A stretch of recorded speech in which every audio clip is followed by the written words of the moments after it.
ఒకవైపు నామినేషన్ల పర్వం మొదలైపోయింది, ఇంకోవైపు రెబల్స్ బెదిరింపులు పార్టీలకు ఇబ్బందికరంగా మారుతున్నాయి. నిన్న మొన్నటి వరకు విపక్షాలను తాకిన నిరసన సెగలు ఇప్పుడు అధికార పక్షాన్ని ఉక్కిరిబిక్కిరి చేస్తున్నాయి. టికెట్లు దక్కని ఎమ్మెల్యేలు రెబల్స్గా బరిలోకి దిగేందుకు సిద్ధమవుతున్నారు.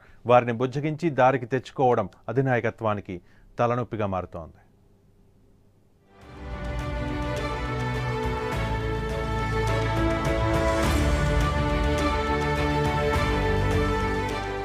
పార్టీలకు రెబెల్స్ బెడద.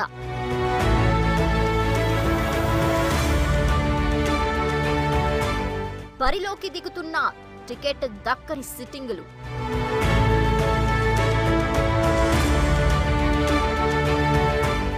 బుజ్జగించే పనిలో నేతలు బిజీ బిజీ.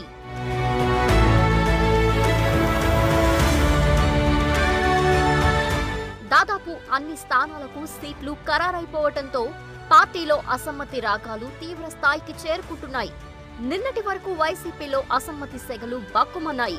టికెట్ దక్కని నేతలంతా రాష్ట్రమంతటికీ తమ ఆవేదన తెలిసేలా నిరసనలు వ్యక్తం చేశారు. ఇప్పుడు టీడీపీలోనూ అదే సీన్ కనిపిస్తోంది.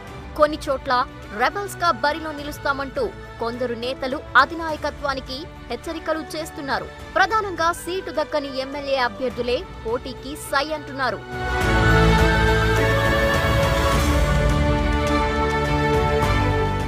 విజయనగరం అసెంబ్లీ స్థానాన్ని అశోక్ గజపతిరాజు కుమార్తె అదితి గజపతిరాజుకు కేటాయించారు.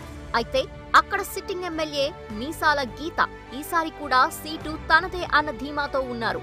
చివరి క్షణాల్లో తన సీటు మార్చేయడంతో ఆమె షాక్ కి గురయ్యారు. అశోక్ గజపతిరాజు కుమార్తె కోసం తనను బలి పశువుని చేశారంటూ గీత అధినాయకత్వాన్ని తీవ్రంగా విమర్శిస్తున్నారు. ఇప్పుడు ఆమె రెబల్ గా బరిలోకి దిగుతున్నారు.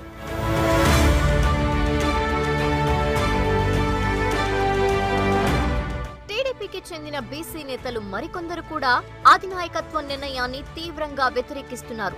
దశాబ్దాల తరబడి పార్టీ జెండాలను మోస్తున్న నాయకుల్ని, నేతల్ని కాదని అతిథికి టికెట్ ఎలా ఇస్తారని బీసీ సంఘాల నేతలు ప్రశ్నిస్తున్నారు.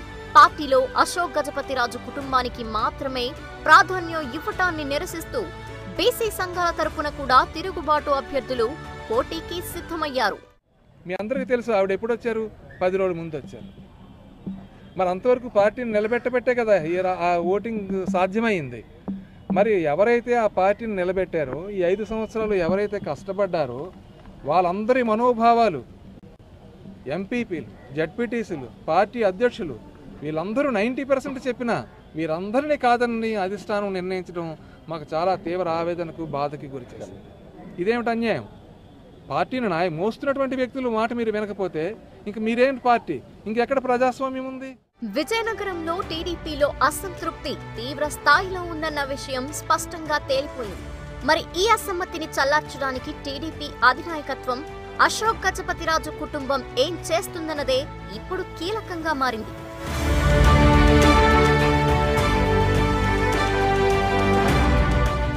ప్రకాశం జిల్లాలో కదిరి బాబూరావు వ్యవహారం టీడీపీకి తలనొప్పిగా మారింది.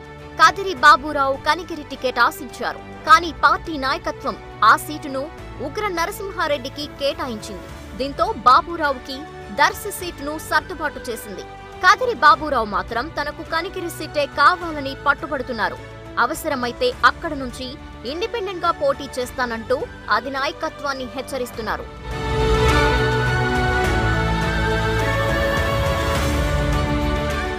అనంతపురం జిల్లా కళ్యాణదుర్గం ఎమ్మెల్యే హనుమంతరాయ చౌదరి మీద తీవ్ర వ్యతిరేకత ఉండటంతో పార్టీ ఆయనకు టికెట్ ఇవ్వలేదు. దీంతో ఆయన తిరుగుబాటు జెండా ఎగరవేశారు. ఇండిపెండెంట్ గా నామినేషన్ వేశారు. పార్టీ బుజ్జగింపులకు ఆయన లొంగుతారో లేక రెబల్ గా బరిలో నిలుస్తారో ఇప్పుడే చెప్పలేం.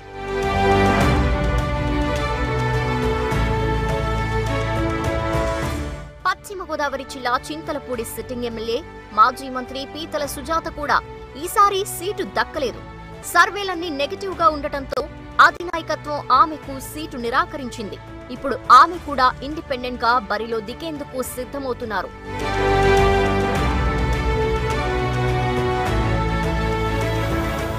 టికెట్ దక్కని మరికొందరు నేతలు కూడా రెబల్ గా బరిలో నిలిచేందుకు సిద్ధమవుతున్నారు. అసలే ఎన్నికలకు తక్కువ సమయం ఉంది. ఈ నేపథ్యంలో వీలైనంత త్వరగా అసమ్మతి నేతల్ని బుజ్జగించి దారికి తెచ్చుకుని ప్రచారంలో దూసుకుపోవాలి. ఇప్పుడు టీడీపీ నాయకత్వం కూడా అదే పనిలో బిజీగా ఉంది.